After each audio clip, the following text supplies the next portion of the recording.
इस बार जो अंग्रेज की शैली में काम करने वाले राजनीतिक व्यक्ति हैं, वो विचारधारा, उनके साथ हम लड़ाई लड़ेंगे। नहीं, हम खतरे में नहीं, बीजेपी खतरे में। नमस्कार, मैं हूं नागेंद्र निषाद और आप देख रहे हैं छत्तीसगढ़ ग्राउंड न्यूज। इस वक्त मैं कांग्रेस पार्टी द्वारा आयोजित राष्ट्रीय अधिवेशन में मौजूद हूं। नया रायपुर में इस वक्त 85वां राष्ट्रीय अधिवेशन यहाँ पे रखा गया है कांग्रेस पार्टी के द्वारा, जिसमें तमाम अलग अलग राज्यों से यहाँ पे छोटे बड़े कार्यकर्ता यहाँ पे शामिल हुए हैं। हम जानना चाहेंगे यहाँ पे कुछ कार्यकर्ता कांग्रेस पार्टी के आए हुए हैं। जी, इस कार्यक्रम का अधिवेशन में क्या उद्देश्य रहा? इस कार्यक्रम का उद्देश्य है कि हम लोग कांग्रेस के जो फंक्शन होंगे फ्यूचर में उसको तैयार करना है और भारत जोड़ो का जो मोटो रहा था, जो लक्ष्य है, उसको पूरा करना है। और स्पेशली राहुल गांधी जी ने जो मैसेज हम लोगों को दिए हैं वो है कि हम जो अदानी का जो रमरमा चल रहा है पूरे भारत में, इसको हम किसी तरह से हम लोग डेमोन्स्ट्रेशन के तरह से माध्यम से, हम लोग प्रोसेशन के माध्यम से इसके प्रोटेस्ट करें कि सब कुछ हमारे जो संपत्ति है, हमारे देश के प्रॉपर्टी है, वो बिक रहे हैं अदानी के तरफ जा रहे हैं। अदानी सब कुछ लूट रहे हैं, हमारे देश के अर्थव्यवस्था को एकदम डिटेरियोरेट कर देते। हम लोग पुरुलिया से आए हैं। नेपाल महातो के साथ नेपाल महातो हमारे लीडर है पुरुलिया डिस्ट्रिक्ट के। हम लोग वेस्ट बंगाल से हैं। हम लोग पुरुलिया से। क्या आगामी चुनाव को लेकर क्या रणनीति बनी इस बार के अधिवेशन में? आगामी चुनाव को लेकर यही रणनीति बनी है कि हम लोग किसी जोट में हम लोग मोदी को हटाना है। अगर जोट करना है तो वही मोदी जी कैसे हटेंगे ये बताइए। मोदी जी तो अभी 8 साल से, अभी उनका 2024 में उनका चुनाव है, 10 साल हो जाएगा शायद तक, है ना? तो उसको कैसे हटाए? क्या रणनीति बनी हटाने की? रणनीति यही है जो हम पहले बताए हैं कि अदानी से मोदी का इतना करीबी रिश्ता क्यों है, इसका कारण क्या है, क्यों मोदी हर कंपनी अदानी को दे रहे हैं। अदानी एक प्राइवेट बिजनेसमैन है, हमारे देश की संपत्ति उन्होंने क्यों लूट रहे हैं, यही हमारा मुद्दा है। अगर गरीब आदमी है, आने वाला रहे हैं, इसीलिए एक तरफ तो कहा जाता है कि हमारे देश में अमृत काल चल रहा है, सब सुखी से हैं, सभी अच्छे से हैं, तो अडानी हटाने का मतलब क्या है? हम मोदी कहाँ को अच्छे नहीं हैं, हम लोग तो दुख यहाँ तो अमृत काल चल रहा है, ऐसा कहना है सरकार के लोगों का। अमृत काल चल रहा है, यहाँ सभी सुखी से हैं, सब अच्छा चल रहा है।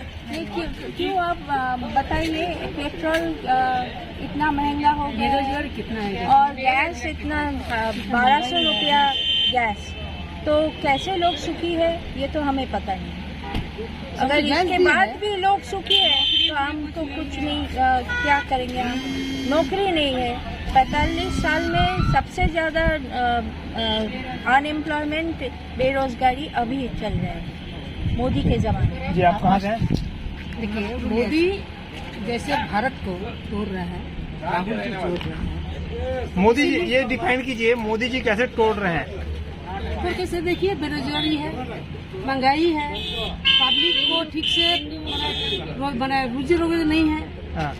सबसे शिल्पपति अदानी, अंबानी, इनको बेच रही है। ये रेल बोलो, ये बैंक बोलो, सब कुछ बेच रही है।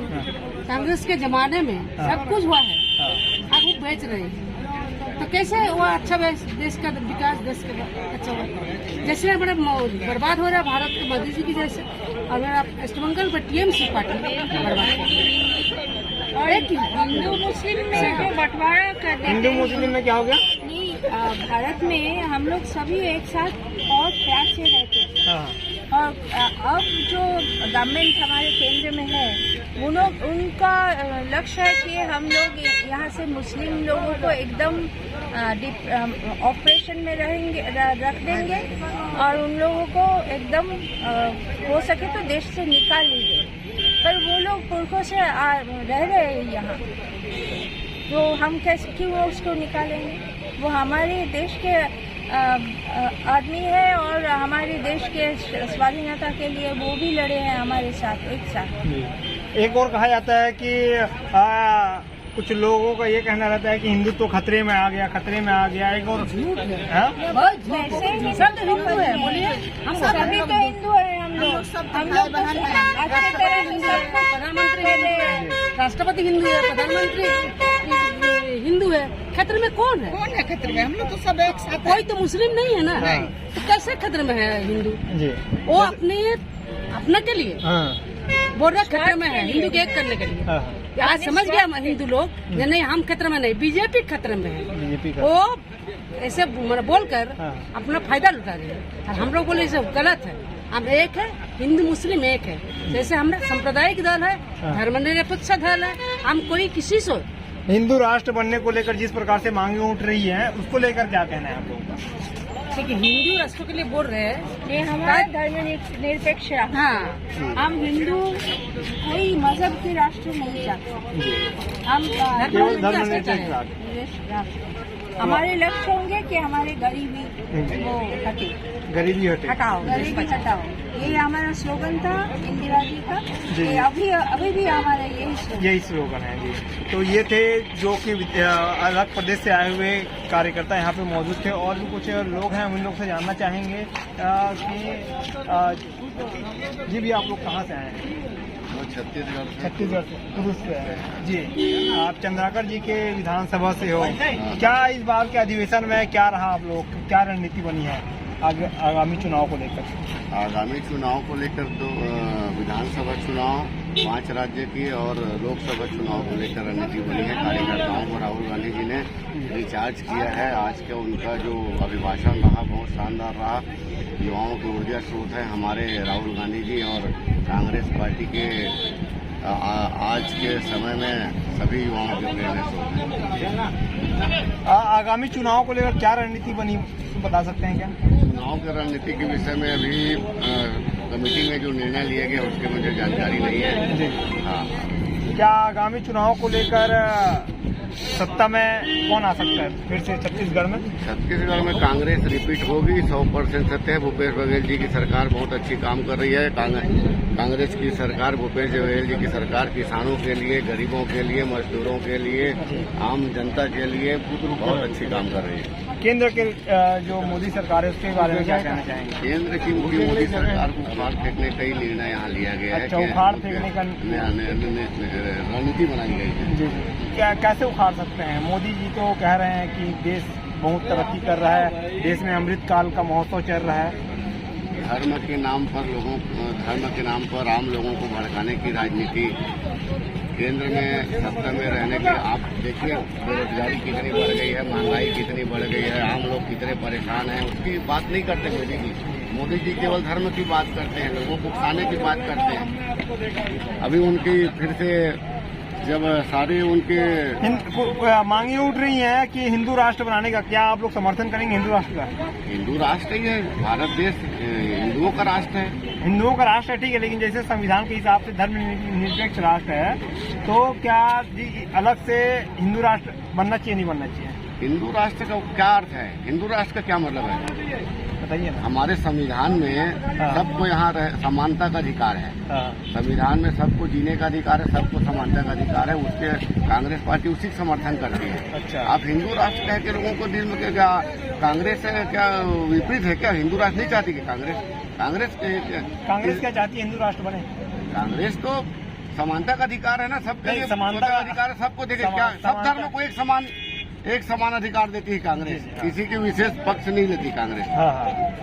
तो हिंदू राष्ट्र, मैं कभी आपको कुछ देर पहले क्या बोला, राष्ट्र के नाम पर मोदी जी राजनीति कर रहे हैं। और उनका दूसरा पॉइंट ये है कि वो अभी दूसरा एजेंडा लेके आए हैं देश में फिर से रक्षा पे। देश की रक्षा को खतरा है, बोले किससे खतरा है? देश की रक्षा को किससे खतरा है? मोदी जी लोगों को उकसाने का काम करते हैं, और वो वैसे ही करके राजनीति करके फिर से सत्ता में आने की कोशिश कर रहे हैं। लेकिन वो देश की जनता समझ गई है, जान गई है और इस बार फिर से अमृत महोत्सव चल रहा है देश में। अमृत महोत्सव 75 साल हो गए, अमृत महोत्सव चलेगा ही। 75 साल हो गए देश को आजाद हुए। अमृत महोत्सव तो हमारा अधिकार है, वो तो पूरे देश में चलना चाहिए। चल रहा है। कांग्रेस पार्टी के द्वारा अमृत महोत्सव को लेकर कोई आयोजन?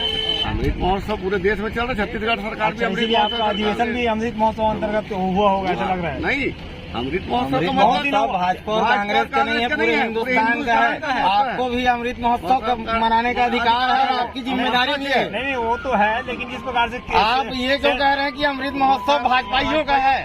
अमृत महोत्सव पूरे हिंदुस्तानियों का है। सेंट्रल गवर्नमेंट द्वारा इसको, सेंट्रल गवर्नमेंट की जिम्मेदारी है। देश में केंद्रीय लोकतांत्रिक व्यवस्था है और देश में जिस तरह की व्यवस्था का संचालन होता है उसकी जिम्मेदारी सेंट्रल की होती है, चाहे वो सीपीएम हो, कांग्रेस हो, सीपीआई हो, तमिलनाडु का कोई भी दल हो सकता है। आज भाजपा है तो इसका मतलब ये नहीं कि भाजपा की ठेकेदारी है, ये इस लोकतांत्रिक व्यवस्था की जिम्मेदारी है, ना कि भाजपा की ठेकेदारी है। दो चीजें और बोलना चाहूंगा। आपका सवाल मैं पीछे सुन रहा था। देश में अमृत काल चल रहा है। अमृत काल का मतलब अच्छे पोस्टर छपाना नहीं है। आप जैसे हमारे जैसे युवाओं के पैर में अच्छे जूते हों, अच्छे चप्पल हों, ये रोजगार की अच्छे कैरियर अच्छा बने, तब अमृत काल का महत्व है। फटे जूतों से अमृत काल नहीं मनाया जाता। अच्छी आमदनी और अच्छा सशक्तिकरण से अमृत काल मनाया जाता है। दूसरी बात, आप हिंदू राष्ट्र की कह रहे थे, मैं बहुत गौर से सुन रहा था। आपके पेशे का मैं सम्मान करता हूं, लेकिन मैं समझता हूं कि आप पढ़े लिखे व्यक्ति होंगे और ये शिक्षा जो आपको मिली है संविधान के आधार पर मिली है। संविधान ने वो ताकत दिया है, अधिकार दिया है। और इस देश के संविधान को न मानने वाले लोग, जो इस देश की संविधान का शपथ लेकर उस पद में बने हुए हैं, ऐसे लोगों के द्वारा यदि हिंदू राष्ट्र की बातें कही जाती है तो वो मैं समझता हूं कि वो सिर्फ डिग्री हासिल किए हैं, अनपढ़ हैं, पढ़े लिखे नहीं है, शिक्षित नहीं है, सिर्फ डिग्री हासिल किए हैं। तो आप भी मैं गुजारिश करूंगा कि आप एक पत्रकार हैं, आप चौथे स्तंभ के रूप में जाने जाते हैं। जब भी आप हिंदू राष्ट्र की बात करें तो सबसे पहले ये सवाल का जवाब अपने आप से पूछें कि यदि आप इस देश के संविधान के मानने वालों में से हैं या संविधान को न मानने वाले से, क्योंकि हिंदू राष्ट्र की कल्पना की बात वही लोग करेंगे जो इस देश के संविधान को नहीं मानते। आगे इंटरेस्टिंग लग रहा है। ये अधिवेशन को लेकर क्या रणनीति बनी, इस बारे में बताएं। ये देश एक लोकतांत्रिक देश है। हमारी पार्टी जो इस देश का राजनीतिक नेतृत्व करती है, आजादी से पहले लोकतांत्रिक व्यवस्था से पहले इस पार्टी की स्थापना हुई थी, गठन हुआ था। इस तरह का अधिवेशन ये कोई पहला अधिवेशन नहीं है, लेकिन हमारे जनरेशन का यह पहला अधिवेशन है। हम सब का गेप रहा है इसके बीच में, इतने दिन का गेप रहा इसके बीच में। हाँ, सवाल आप पूरा कीजिए। मैं आपके गेप सवाल क्यों रहा, क्यों गेप रहा है? इतने दिन का गेप रहा, जब नेतृत्व परिवर्तन होता है संगठन का, तो संगठन में नेतृत्व परिवर्तन के साथ नई नई विचारधाराएं और व्यवस्थाएं पुनर्संरचना के रूप में स्थापित की जाती हैं। आज हमारे बीच खड़गे जी हमारे राष्ट्रीय नेतृत्व कर रहे हैं, तो खड़गे जी के नेतृत्व में इस महाअधिवेशन 85वां महाअधिवेशन का आयोजन किया गया और हम गौरवान्वित हैं, पूरा छत्तीसगढ़ गौरवान्वित है कि इस महाअधिवेशन के लिए हमारे राज्य को चुना गया। जिस प्रकार से विपक्ष के लोग आरोप लगा रहे हैं कि लुटेरों की अधिवेशन चल रहा है, इसके बारे में क्या कहना चाहिए? विपक्ष अपना धर्म निभा रहा है और विपक्ष वही बात कहेगा, और खास तौर पे छत्तीसगढ़ का विपक्ष, मूल विपक्ष भाजपा 15 साल उन्होंने राज किया है। 90 से 14 सीटों पर सिमटी है। उनके मुखिया रहे डॉक्टर रमन सिंह जी, उनका बाइट आया था। आप जैसे ही पत्रकार साथी ने उनका बाइट मीडिया पर कवरेज किया था कि 1 साल के लिए करप्शन और भ्रष्टाचार रोक दो, फिर हमारी सरकार दोबारा वापसी कर लेगी। तो ऐसा बयान छत्तीसगढ़ के मुख्यमंत्री पूर्व मुख्यमंत्री डॉक्टर रमन सिंह के मुख से ऐसा बयान आया था। आप मीडिया साथी ने, आपके जैसे मीडिया साथी ने यह बयान दिया था। तो उन्होंने इस बयान से साबित किया है कि लूटना कैसे आता है, लूटा कैसे जाता है, वो बेहतर तरीके से जानते हैं। और जो जानते हैं और जिस तरीके से उनकी रंगत बनी हुई है, वो उसी तरह की विचारधारा सोचेंगे। इसलिए उसको हर काम में, चाहे वो कांग्रेस करे या कोई भी सामाजिक संस्था करे, उनको लूट ही नजर आएगी, क्योंकि उनका काम वही रहा है। लुटेरा ही रहे हैं वो। जैसे कि कई लोगों का मानना रहता है कि छत्तीसगढ़ में जो कि कांग्रेस की सरकार आ सकती है और केंद्र में ऐसा क्यों फिट नहीं बैठ रहा है कि कांग्रेस की सरकार क्यों नहीं आ पा रही है? मैं नहीं मानता इस बात को कि केंद्र में फिट नहीं बैठ रहा है। मेरा ये मानना है कि जिस गर्त में छत्तीसगढ़ के साथ एक केंद्रीय नेतृत्व के अदूरदर्शिता के कारण पूरा हिंदुस्तान कोप का भाजन बना है, चाहे कोरोना काल का मामला हो, चाहे महंगाई का मुद्दा हो, बेरोजगारी का मुद्दा हो।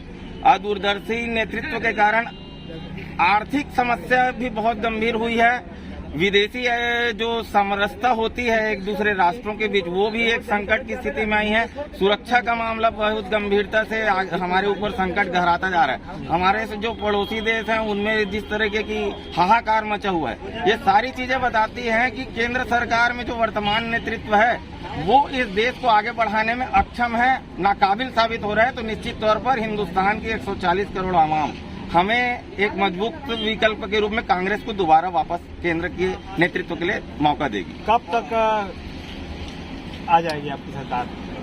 आपके और संभव है 24 में ही संभव है और वो परिवर्तन दिख रहा है। आप इस बात का अंदाजा इस बात से लगा सकते हैं कि लगातार जो चुनाव होते जा रहे हैं उसमें कांग्रेस को बहुमत मिल रहा है, लेकिन धन बल के प्रभाव में वो लोकतंत्र की हत्या करके विधायकों को खरीद कर या कुछ बहुत गैर कानूनी तरीके से वो दादागिरी करके सरकारों को गिरा रहे हैं और मनमानी कर रहे हैं। क्योंकि केंद्र में उनकी सरकार है, बहुत सारी एजेंसियां उनके नियंत्रण पर रहती हैं, तो वो एजेंसियों का दुरुपयोग करके सरकार गिराकर अपनी साख बनाने का प्रयास कर रहे हैं। लेकिन देश की जनता जो आम चुनाव होगा 2024 में पूरा जवाब देगी। पूरा जवाब कितना सीट आ जाएगी?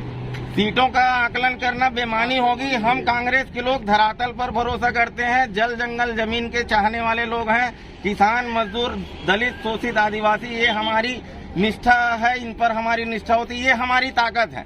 और ये ताकत केवल आज की नहीं है, 100 साल से ज्यादा हो चुका है कांग्रेस पार्टी को। 100 साल से इसी ताकत से हमने अंग्रेजों से लड़ाई लड़ी थी, देश को जिताया था। इस बार जो अंग्रेज की शैली में काम करने वाले राजनीतिक व्यक्ति हैं, वो विचारधारा, उनके साथ हम लड़ाई लड़ेंगे और केवल कांग्रेस नहीं जीतेगी, हिंदुस्तान की आवाम इस बार 2024 में जीत दर्ज करेगी। वर्तमान मेन स्ट्रीम मीडिया के बारे में क्या कहना चाहेंगे? मीडिया के बारे में मैं इतना ही कहना चाहूंगा कि निष्पक्षता जो होनी चाहिए वो निष्पक्षता मीडिया के जो ग्राउंड वर्कर्स होते हैं उनके मन में होता है, लेकिन मीडिया के जो टॉप लेवल के लोग होते हैं जिनका शेयर लगा होता है, जो कैपिटलिज्म पे काम करते हैं, उन पर जो सत्ता में बैठे पावरफुल लोग हैं उनका नियंत्रण होता है।